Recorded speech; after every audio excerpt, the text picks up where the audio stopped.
네, 예수님께서 예루살렘에 오셔갖고 많은 가르침과 또 변론이 있었습니다. 예수님께서 예루살렘에 오시자마자 하셨던 일들은 성전을 청결하게 하는 일들을 먼저 감당하셨죠.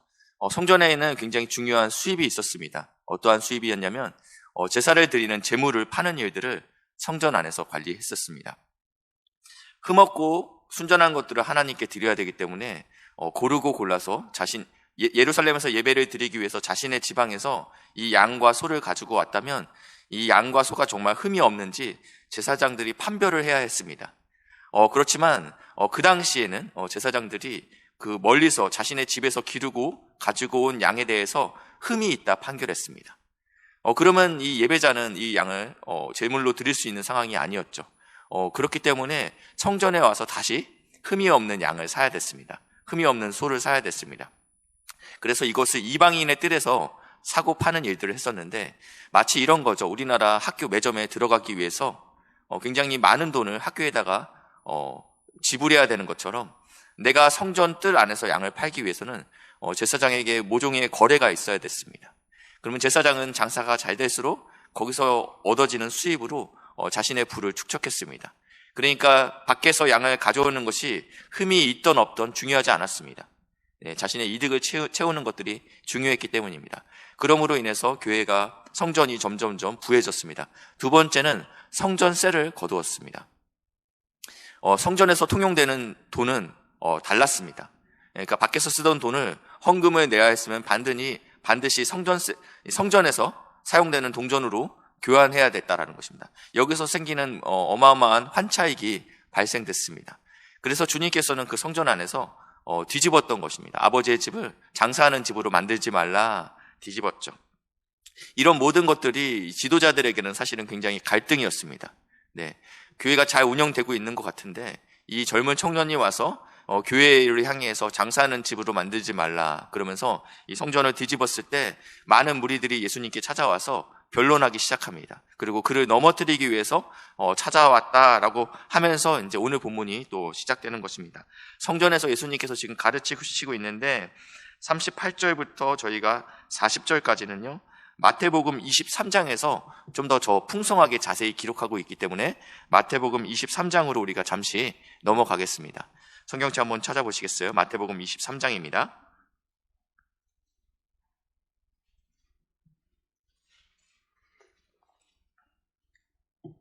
23장 2절 말씀부터 한번 보겠습니다.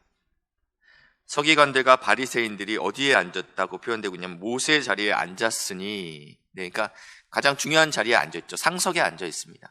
상석에 앉아 있으면서 그러므로 무엇이든지 그들이 말하는 바는 행하고 지키되 이들이 하는 말이 틀린 말은 아닙니다. 네, 옳은 말을 하고 있죠. 왜냐하면 모세의 율법을 가지고 성경을 가르치고 있기 때문입니다. 그렇지만 행위는 본받지 말라. 그들은 말만 하고 행하지 아니하고 있다라고 지금 질타하고 있는 것입니다. 4절입니다. 또 무거운 짐을 묶어 사람의 어깨에 지우되 자기는 이것을 한 손가락으로도 움직이려 하지 아니하며.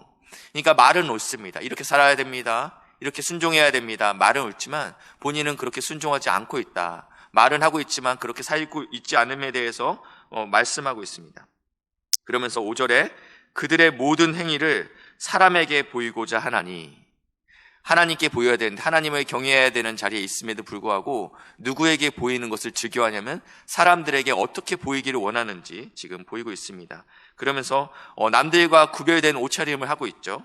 경문의 띠를 넓게 하며 옷수를 길게 하며 잔치의 윗자리와 회당의 높은 자리와 시장에서 문안받는 것과 사람에게 랍비라 칭함받는 것을 좋아하느니라.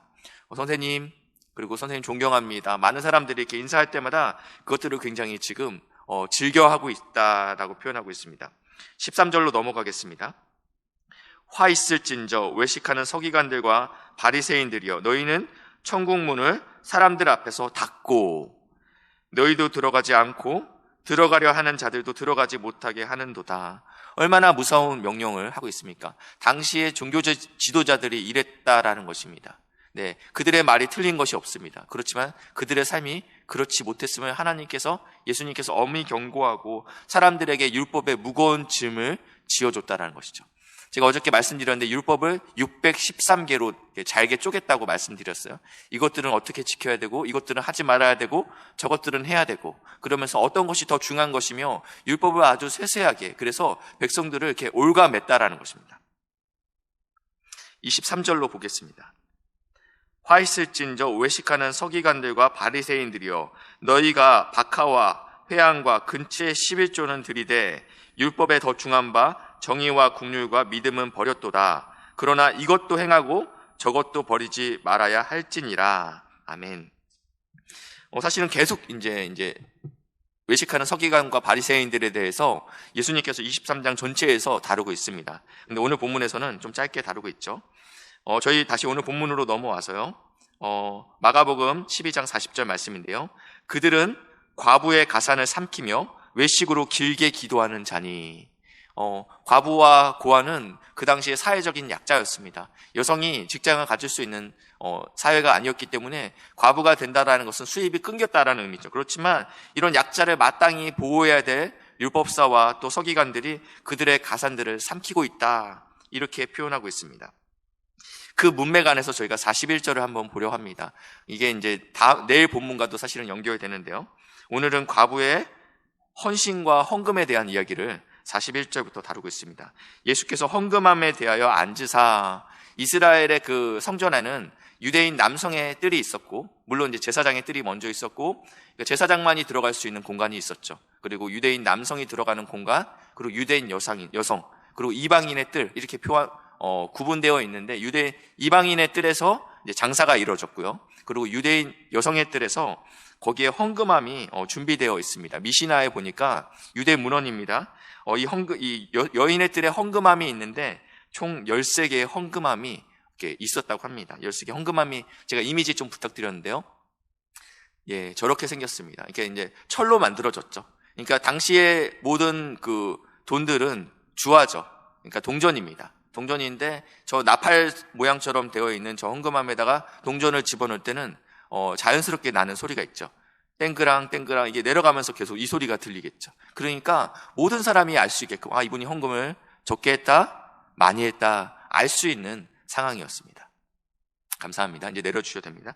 저 헌금함 13개에는요, 헌금의 종류가 쓰여 있었다고 합니다. 여기는 11조, 여기는 감사헌금, 여기는 성교헌금, 여기는 헌금의 종류가 13개나 됐다라는 거예요. 13개나 됐다라는 거예요. 그러면서 여기서 그러니까 보고, 내가 오늘은 감사헌금이다, 그러면 거기에 맞는 헌금함에 들어가서 예물을 드렸다라는 것입니다. 이 헌금함에 앉으사 우리가 어떻게 헌금을 넣는가 보실세. 여러 부자는 많이 넣는데 굉장히 소리가 요란했겠죠. 헌금 소리가 굉장히 요란했을 것입니다. 한 가난한 가부는 와서 2렙돈, 곧 한 고드란트를 넣는지라. 가장 작은 단위입니다. 이 렙돈이라는 단위는요, 여러분 매일 성경을 받으셨으면 거기에 렙돈에 대해서 이렇게 표현되고 있어요. 노동자 하루 품삯의 데나리온이죠. 그 데나리온의 128분의 1에 해당하는 가치가 있다. 근데 이것을 2렙돈 냈으니까 노동자 하루 품삯이 10만 원이면 64분의 1 하면 1,500원 정도에 되는 헌금을 냈다라고 저희가 이해하시면 될 것 같습니다. 그러니까 작은 액수죠. 그렇지만 예수님께서 제자들을 불러다가 이르시되, 내가 진실로 너희에게 이르노니 이 가난한 가부는 헌금함에 넣는 모든 사람보다 많이 넣었도다. 그들이 다 풍족한 중에 넣었거니와 이 가부는 이 가난한 중에 자기의 모든 소유 곧 생활비 전부를 넣었느니라 하니라. 오늘 본문의 이 짧은 본문에 반복되는 단어가 있는데 바로 가난한입니다. 3번 총 나와 있어요. 굉장히 극심한 가난한 가운데 있다라는 거예요. 어느 정도로 극심했습니까? 자신의 전 재산이 2렙돈이라는 거예요. 그리고 이것이 생활비 전부예요. 이것을 내면 당장 내가 오늘 끼니를 해결해야 될 방법이 없는 바로 사람이 이 과부였습니다. 주님께서는 분명히 이 과부의 헌신에 대해서 칭찬하셨어요. 그럼에도 불구하고 주님께서는 이것들에 대해서 이제 내일 저희가 이제 좀 더 다루겠지만, 이 여인의 이렇게까지 자신의 전부를 낼 수밖에 없는 이 상황으로 가는 이 분위기에 대해서 말씀하고 있다라는 것입니다. 모든 서기관들과 그리고 제사장들이 과부의 가산을 삼키며 이렇게 표현하고 있습니다. 하나님께서는 우리의 헌신을 즐겨하지만 오늘 이 문맥 안에서, 그리고 내일 나와야 될 문맥 안에서 그 당시에 그 연약한 자들, 없는 자들의 모든 고열을 쥐어짜고 있는 이 모습들에 대해서 성전이 무너질 것이다 라고 이야기하고 있습니다. 지금 성전이 건축되고 있는 과정 가운데 있습니다. 헤롯 성전이 아직 완성이 되지 않았어요. 굉장히 오랜 시간 동안 건축되어 있는 과정 가운데 있고 지금도 여전히 건축 중에 있습니다.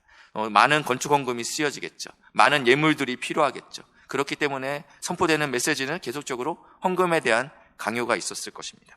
이 여인은 자신이 당장 먹을 것이 필요했지만 그럼에도 불구하고 이 헌금을 낼 수밖에 없는 이 상황으로 몰아갔다라는 것입니다. 하나님의 성전이 아니라 이 헤롯 성전이 멸망할 것들에 대해서 이제 내일부터는 계속적으로 증거하고 있습니다. 하나님께서는 자원함으로 기쁨으로 드리는 헌금에 대해서 분명히 귀하게 여기신다라고 말씀하고 있습니다. 우리 고린도후서 8장 3절 말씀인데요. 여기만 찾아보고 설교로 마치겠습니다. 고린도후서 8장 3절입니다. 8장 2절부터 보시겠습니다. 8장 2절입니다. 환난의 많은 시련 가운데서 그들의 넘치는 기쁨과 극심한 가난이 그들의 풍성한 연보를 넘치도록 하게 하였느니라. 극심한 가난 가운데 있지만 풍성한 연보를 넘치도록 드렸다. 내가 증언하노니 그들이 힘대로 할 뿐 아니라 힘에 지나도록 자원하여서 이 일을 감당하였다. 하나님께서는 이 과부의 헌신을 예수님께서는 무시하지는 않았어요. 그의 헌신을 귀히 여기고 존귀히 여겼습니다. 우리가 마땅히 드려야 될 헌금은요, 자원함으로 기쁨으로 드리는 것입니다. 하나님이 우리를 먼저 사랑하셨고 부자이신 예수님께서 하늘 영광을 다 버리고 우리에게 모든 것을 그 받은 사랑을 받은 자만이 온전히 하나님께서 자신의 전부를 드릴 수 있다는 것입니다. 어떠한 분위기로 몰아가면서 억압해서 내지 않으면 안 될 분위기로 만들어가서 내는 헌금이 아닌 우리가 기쁨으로 자원해서 하나님께 마땅히 하나님께서 받으셔야 될 영광들을 우리가 돌려드리는 복된 헌금 생활, 그 예물 생활들이 우리 안에 회복되는 복된 은혜가 있길 주님의 이름으로 축복합니다. 기도하시겠습니다.